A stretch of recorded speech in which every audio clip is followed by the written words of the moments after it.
6th District. I didn't realize that stat about red lights, and that is probably something we should shoot for. Speaker, maybe we can go about trying to accomplish more counties without red lights. It is great to be here, and Chairman Mullins, I too want to thank you very much. Where you went to? Very much for your incredible leadership of this party and for all you do for us. I also want to thank my chairman of 7th District, who does an extraordinary job leading our party there, Linwood Cobb. Thank you very much.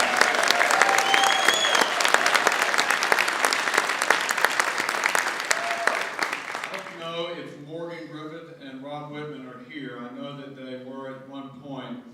But I also want to just thank Bob Goodlatte and our colleagues for the tremendous work that they're doing.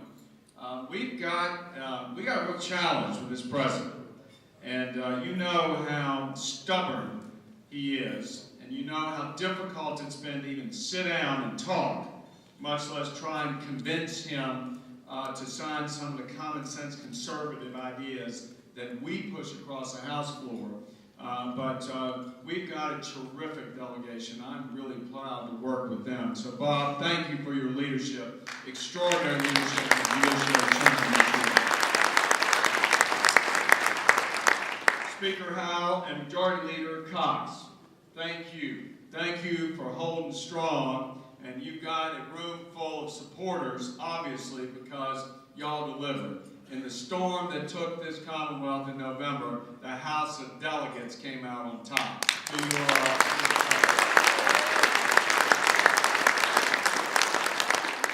I also want to say that we all owe a debt of gratitude to our statewide nominees. It's not easy running for office. I can tell you, it's a lot of time away from family, a lot of time away from home, and frankly, a lot of perseverance in the confronting of hostility, not just from the Democrats, but as we know, from the press. So again, I want to say to Ken, E.W., and Mark and your families, thank you very much for believing in this Commonwealth.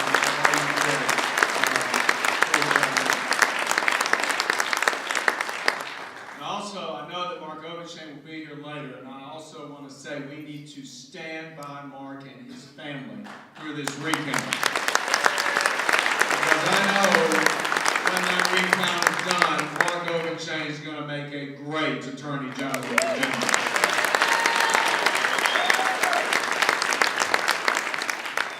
Now, over the last 4 years, our party has had some tremendous successes.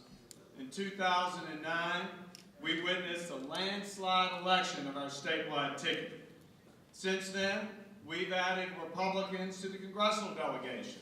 As you know now, 8 out of 11 Republicans in the delegation, as well as the Speaker and Leader know, in the House of Delegates, adding to our numbers since 2009. But there is no doubt that our party here in Virginia, and I would even say nationally, for sure, is facing some very real challenges. Virginia has not voted Republican in the last 2 presidential elections. We've lost both seats in the United States Senate and obviously the most recent elections for governor and lieutenant governor. There is no sugarcoating this. The last time our party failed to hold any of the 5 statewide offices in Virginia was in 1969. That was the year that Neil Armstrong walked on the moon. So these recent defeats, I know, have inflamed a lot of tension. And as a result, we've been witnessing a lot of finger pointing and a lot of blame and feelings of resentment. Now, we've got to commit to ending that. That kind of stuff doesn't work. It doesn't win elections. It doesn't push the conservative cause forward. So in my view, we've got to take away 2 things from the past few years. First, the Republican Party is at its strongest when we're united. We simply cannot succeed if we are fractured and if we are not committed to working together as a team. In the end, think about it. The differences that we may have amongst us pale in comparison to the differences that we have with the Democrats. So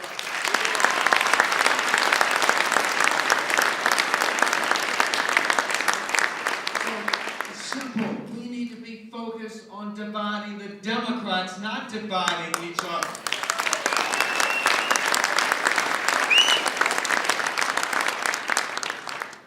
Now, second, winning elections is about convincing voters that we have their back, that the Republican Party is on their side. That's how we win elections. If we want to win, we must begin to offer solutions to the problems that people face every day. And we've not done this recently. And it has allowed the Democrats to take power. It has allowed them to pursue their politics of partisan division, and even worse, as Bob and Pat both referred to, even worse, it has allowed them to enact their leftist agenda. And then just look at what's happening. President Obama's governing style has been extremely negative and divisive. He's done nothing but point fingers, place blame, and ignore our common sense solutions. Instead of taking actions and choosing to govern effectively, this president of ours simply resorts to reminding people of the tough economic situation that existed when he took office and uses it as an excuse every time to do very little. Now, you know, President Reagan faced a similarly difficult economy when he was elected, but he didn't make excuses or complain. He didn't talk about a negative state of our country. He chose to lead. He led by cutting taxes. He led by cutting regulations that were strangling our economy and the working families of America. And Ronald Reagan built a coalition of Republicans, of independents, and yes, conservative-minded Democrats based on pro-growth policies that focused on creating an America where anyone, no matter your background, where anyone can succeed.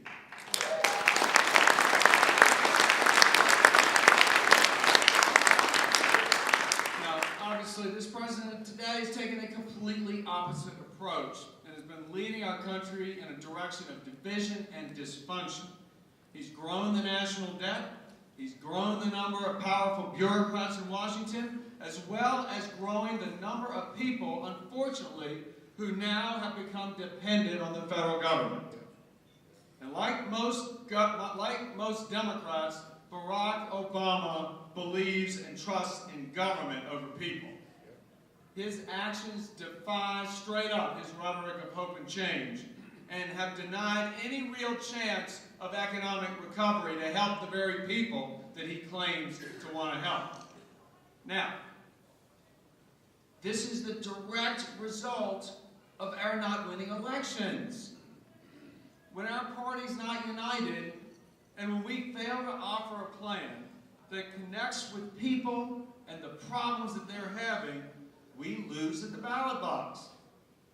And when we lose at the ballot box, higher taxes win, job-killing regulations win, big government wins. When we lose at the ballot box, we get policies like Obamacare, which, as Bob said, and anyone can see, is an utter disaster for our country. Businesses are cutting working hours and wages just to stay afloat. Higher health care costs are making paychecks smaller for America's hardworking families. The law is supposed to make it easier, but in fact, this law is making it harder just for families to get by in many instances.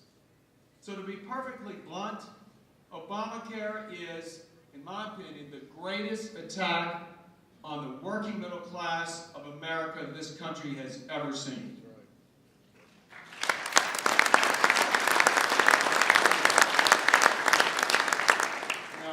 months ago, many weeks ago, millions of Americans started receiving cancellation letters like this. We know plenty of people who've received them if we haven't received them ourselves.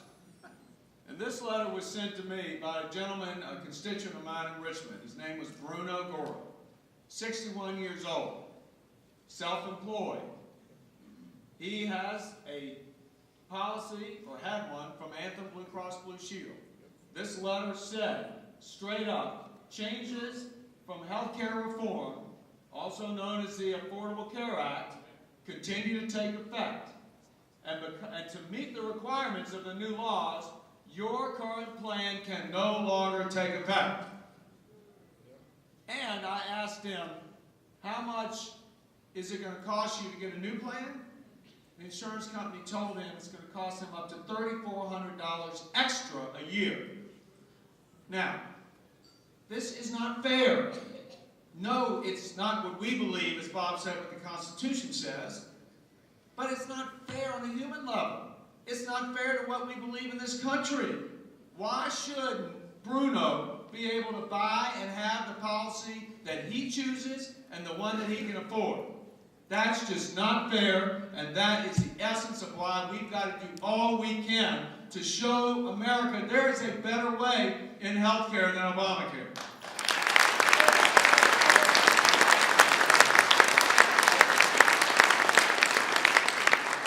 Look, the president broke a major promise.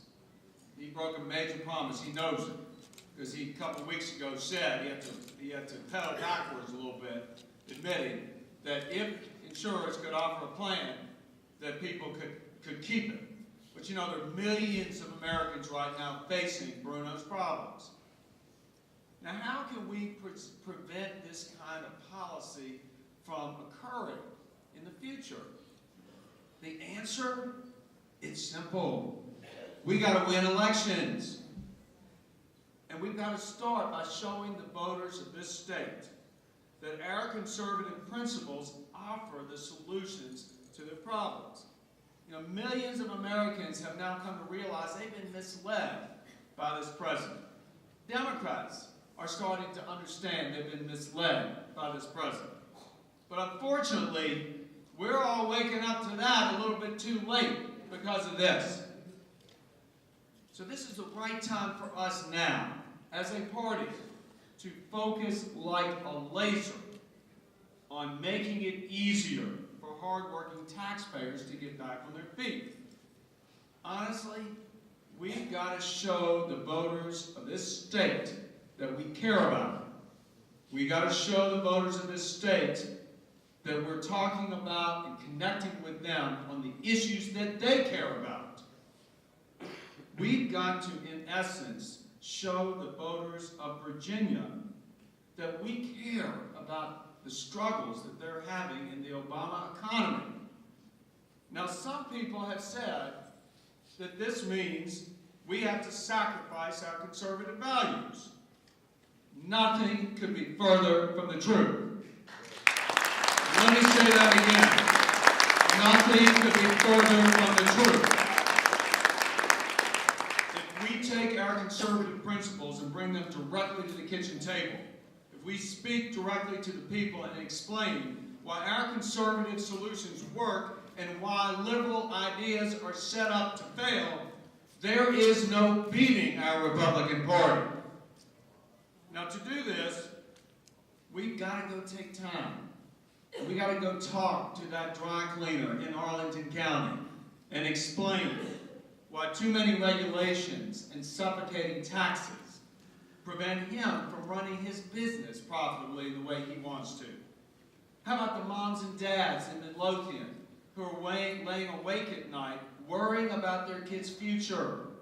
We got to take the time to go tell them and explain why lower taxes and our policies of limited government will put more money in their pockets and make it easier for them to save for their kids' college.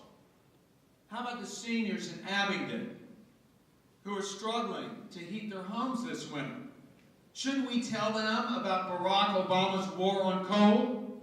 And how about reminding them of our energy policies that'll make it less expensive for them to fill up their cars and heat their homes and pay their bills. That's what we got to do. That's the positive message that conservative Republicans can offer to the struggling working middle class of this Commonwealth. If we show them we're with them, we can win an election.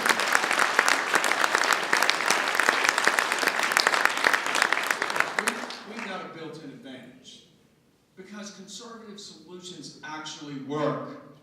It's not just theory and untested ideas. We know it's common sense solutions that work. And if we just focus on how to connect them to the folks that live with us in our neighborhoods and work with us and worship with us, we can actually broaden our appeal. We can begin to offer answers to everybody, not just conservatives like us, but offering solutions and answers to independents. And yes, those disaffected Democrats who feel they've been betrayed by their party in this president. Now, like Pat Mullen said, we got to get back to growing this party. If we do this, we can grow this party again. Just imagine the success that we can have at the ballot box in Virginia and across this country if we just take the time to go out and advocate our conservative solutions to the problems that people are having every single day. Now, we Republicans have always been the party of self-reliance. That's why every one of us believes in the idea in America that if you work hard, you play by the rules, you get ahead. We believe it is through individual initiative, but we also have always been the party of opportunity for all. But in order to have opportunity, you gotta start with a good education. So that means to me, the Republican Party should be the education party, period.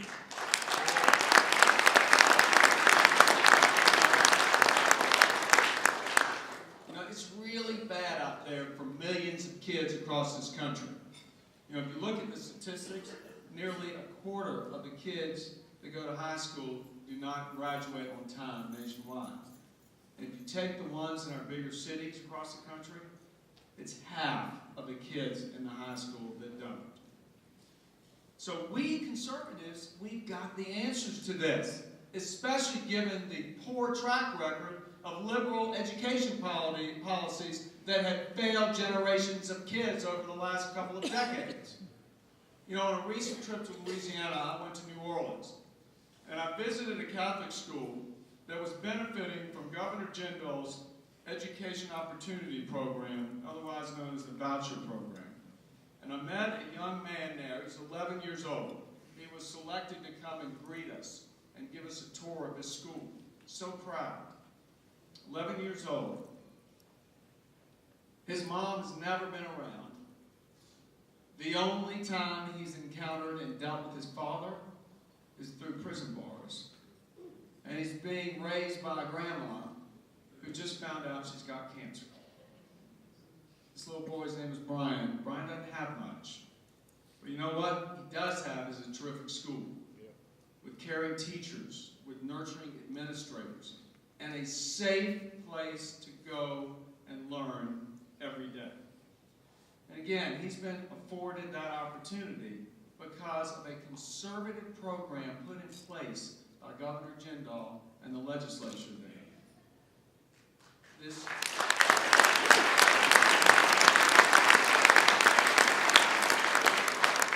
program is very simple. It's a voucher program that allows kids below the poverty line to apply for funds so that they can attend a better school, plain and simple. And Brian, I saw it. He's thriving. From a kid with a background like that, growing up every single day, wondering whether there was going to be a meal on the table at all.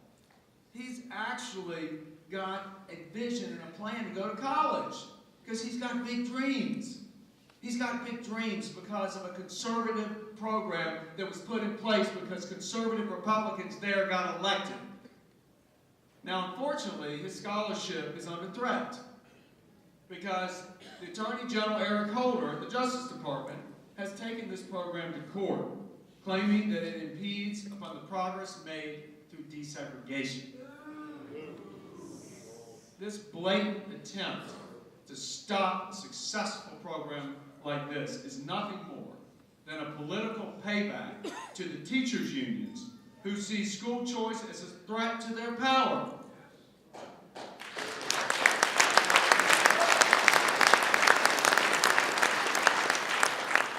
And as history is our guide in America, the government should never, never, ever stand in front of the schoolhouse door.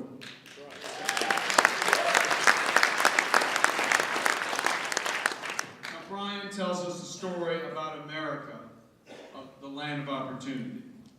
He is testament to how we, as conservatives, if elected, can make America a land of opportunity for all and can ensure that government doesn't get in the way. And we need to fight for kids like Brian because the Democrats have shown that they're just not willing to. So look, our solutions work because we understand some very basic truths as conservative Republicans.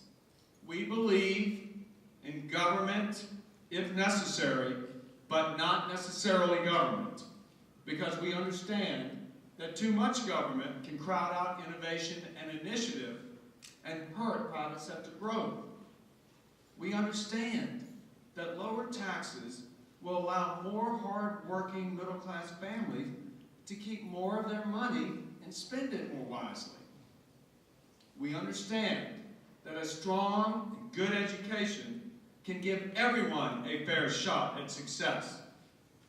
And we know that the best way to fight poverty in America is not with a government handout, but with a good-paying job.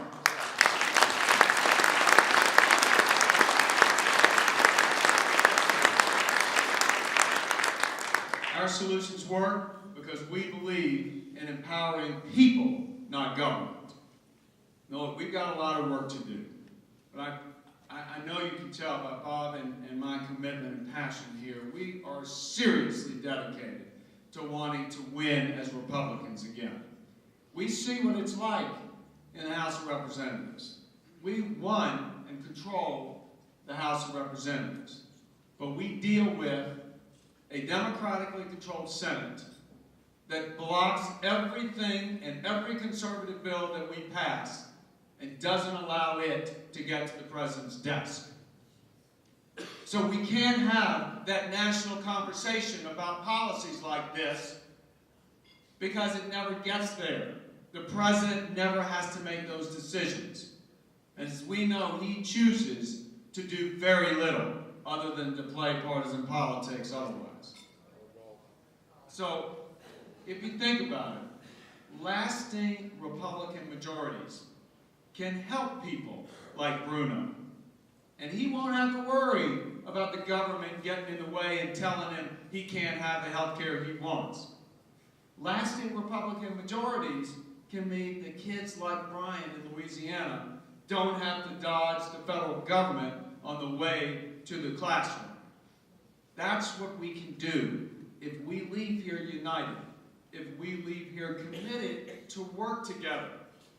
And I do think that the time is now for us as Republicans to set aside what little differences that we have among us, focus on the fact that we've got huge, huge differences with those in the other party. And if we believe in the betterment of Virginia and America, we will work together on behalf of all people to reclaim the American dream for Virginians and Americans. Thank you all very, very much.